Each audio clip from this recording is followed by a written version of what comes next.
ne cesse de faire la une de l'actualité ces dernières années. À l'étranger, mais aussi chez nous dans nos clubs, une violence qui prend le plus souvent la forme de comportements et de propos inadaptés des parents devant les yeux de leurs enfants en quête d'exemple.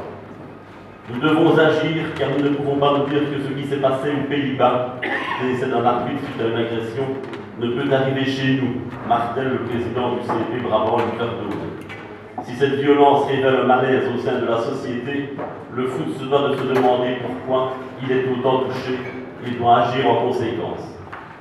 Premier extrait paru dans la dernière colonne décembre 2012. Si je joue encore au football, c'est pour l'argent. Grâce à ce sport, je peux gagner minimum 500 € par mois en noir. Demain, si on arrête de me payer, je ne joue plus. Cet aveu d'un footballeur de deuxième provincial est courant dans le football amateur. Un sport reconnu au niveau professionnel pour la masse d'argent qu'il brasse et les salaires parfois mirobolants. Mais l'argent est aussi présent au niveau amateur. Une vraie économie parallèle qui contamine le football provincial depuis des décennies. Et si tout le monde connaît l'existence de ces revenus peu légaux, le sujet est tabou. Extrait de l'ADH également cette année. Chers amis supporters, délégués, entraîneurs, vous n'êtes pas sans savoir que pour s'occuper de la gestion d'un club de football, il faut entre autres un comité avec des bénévoles qui consacrent une grande partie de leur temps libre pour que cette activité se déroule dans de bonnes conditions. Ici au club, nous ne sommes plus que 6 à essayer de maintenir le bateau à flot et cela commence à devenir lourd pour chacun d'entre nous. Aussi, si vous voulez que votre club puisse encore survivre à l'avenir, il faudrait que vous vous manifestiez et que plusieurs d'entre vous décident de venir nous rejoindre en vue de donner un coup de main dans les différentes tâches qu'il y a lieu d'assumer au quotidien. Je ne cesse de le répéter, le football, comme toute autre activité sportive ou culturelle, ne pourra survivre sans bénévoles. J'ose espérer que cet appel à l'aide ne restera pas lettre morte et qu'au contraire, vous n'hésiterez pas à venir nous rejoindre pour nous assister dans cette mission. Extrait d'un site internet d'un club de football provincial. Monsieur le Président, Mesdames et Messieurs, chers amis, le football belge nage en pleine euphorie. L'engouement pour le football, qui n'est plus un sujet de discussion, mais bien un véritable objet de société, n'a jamais été aussi grand, a rarement pris de telles proportions et de telle ampleur. Quand je parle du football belge, je vise bien évidemment notre équipe nationale, nos Diables Rouges, qui n'ont jamais aussi bien porté leur nom que jusqu'alors. De mémoire de supporters, il faut se remémorer les exploits de la campagne de 86 à Mexico pour comparer la folie qui règne actuellement autour de notre équipe et de nos joueurs. Et encore à l'époque, nous pouvions nous montrer fiers et orgueilleux d'avoir atteint pour un petit pays comme le nôtre les demi-finales d'une Coupe du Monde.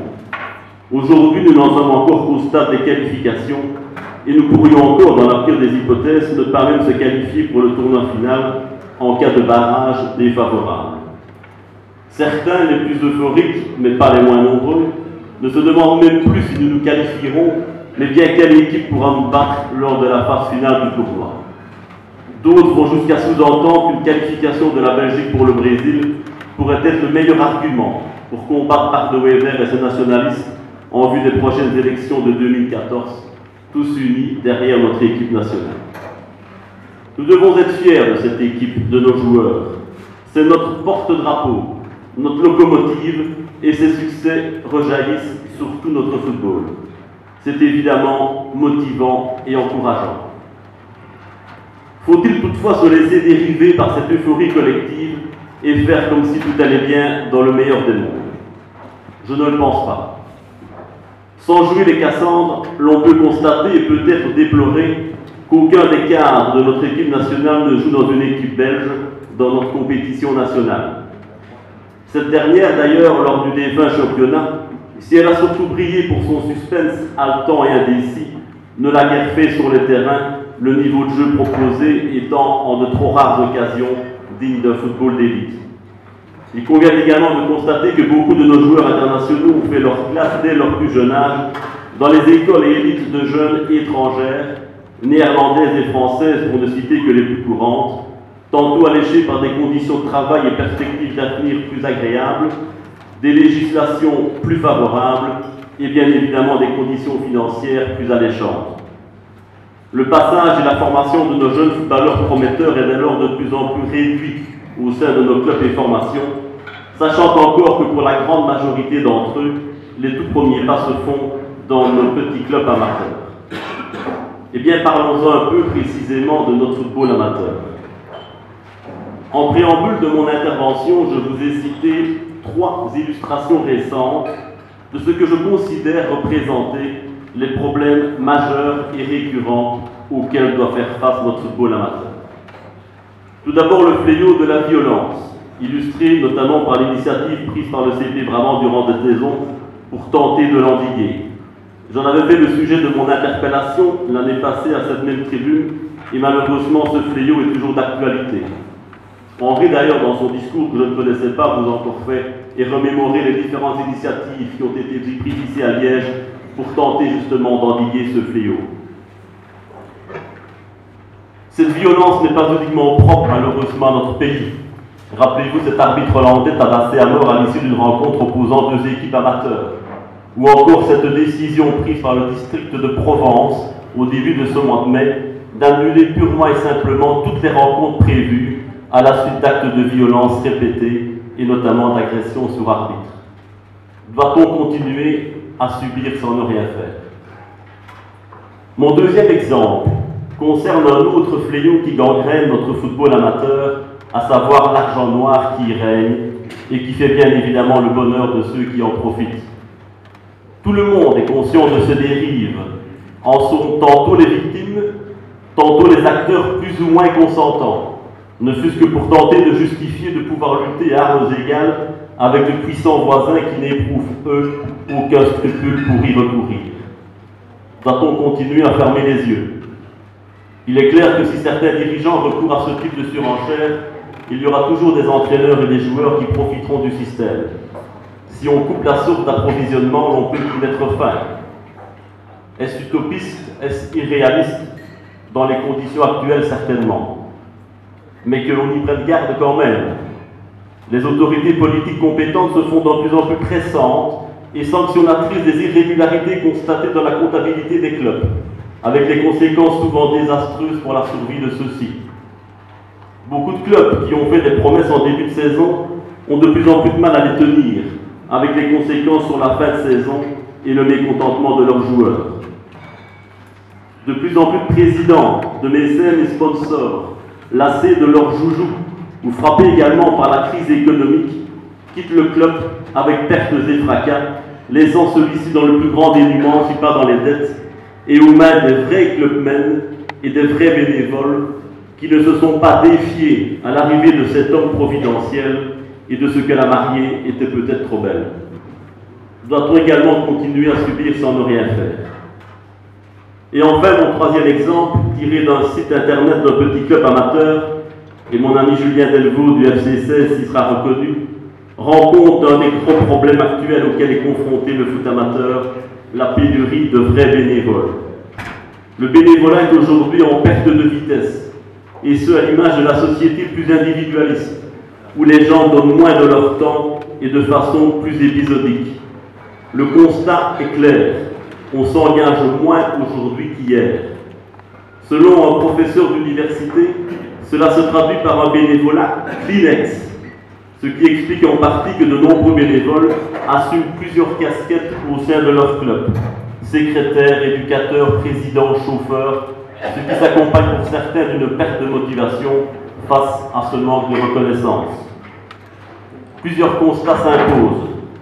Face à ce cri d'alarme, n'appartient-il pas aux fédérations de prendre ce chantier en main afin de trouver de nouvelles initiatives pour relancer le bénévolat? Aujourd'hui, les clubs ont besoin de recruter des bénévoles avec des compétences spécialisées et des connaissances tantôt en finance, en marketing, en droit. Cela signifie la capacité d'aller chercher des dirigeants qui ne viennent pas uniquement du monde du football, mais qui ont également d'autres compétences. Les bénévoles se plaignent aussi souvent d'un manque de reconnaissance de leur travail, ce qui nécessite de favoriser le bénévolat et de le valoriser. La génération du baby-boom arrive à la retraite, ce qui signifie qu'énormément de gens entre 60 et 70 ans auront bientôt du temps et des compétences que l'on pourrait exploiter et cadrer. Ici encore, nous ne pouvons subir face à ce constat sans ne rien faire. Outre ces trois exemples qui me paraissent démonstratifs, la situation du football amateur en lui-même pose également question, notamment sur l'avenir de celui-ci, au niveau de son fonctionnement et de ses compétitions.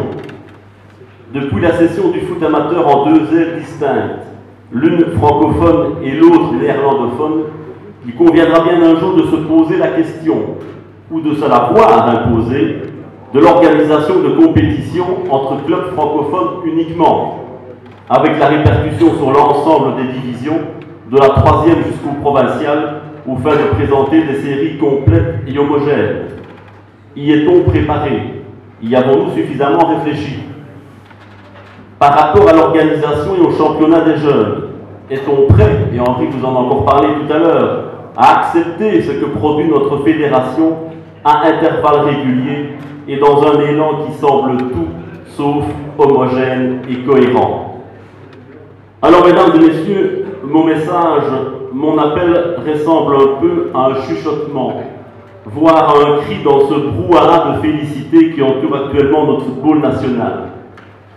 Mais ne profiterions-nous pas précisément de ces temps de vache grasse, d'euphorie généralisée, pour proposer la mise sur pied d'une action commune, d'une task force, pour reprendre un terme à la mode, qui regrouperait nos responsables et dirigeants provinciaux, communautaires et fédéraux, nos clubs, sans oublier d'y associer nos politiques, et qui serait chargé de cerner et d'étudier les problèmes récurrents de notre foot amateur dont je viens d'énumérer les plus criants, et de proposer des réflexions, des pistes, voire des solutions.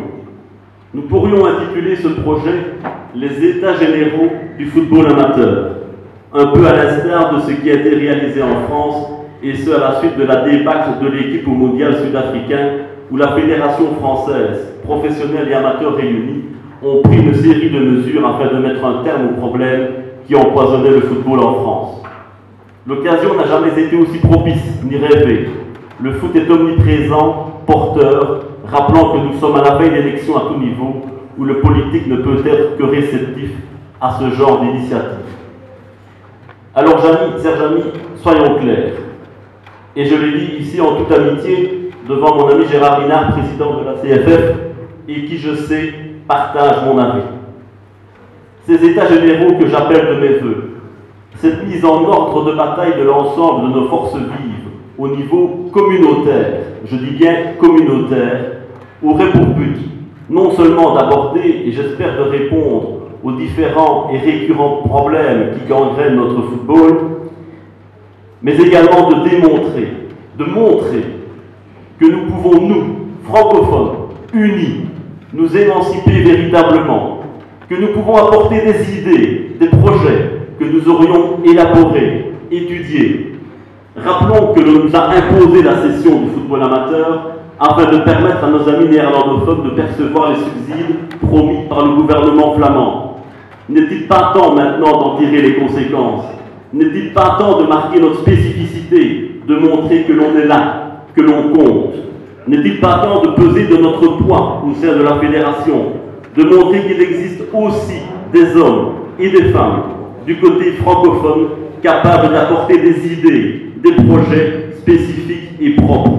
N'est-il pas enfin venu le temps d'exposer, n'est-il pas enfin venu le temps de cesser de dire à la présentation d'une nouvelle réforme, d'un nouveau règlement, que l'on n'y est pour rien parce que l'on se l'est vu imposer, mais bien de s'en montrer fier et orgueilleux parce qu'il aura été présenté par nous, francophones, pour le bien de notre football et de notre club?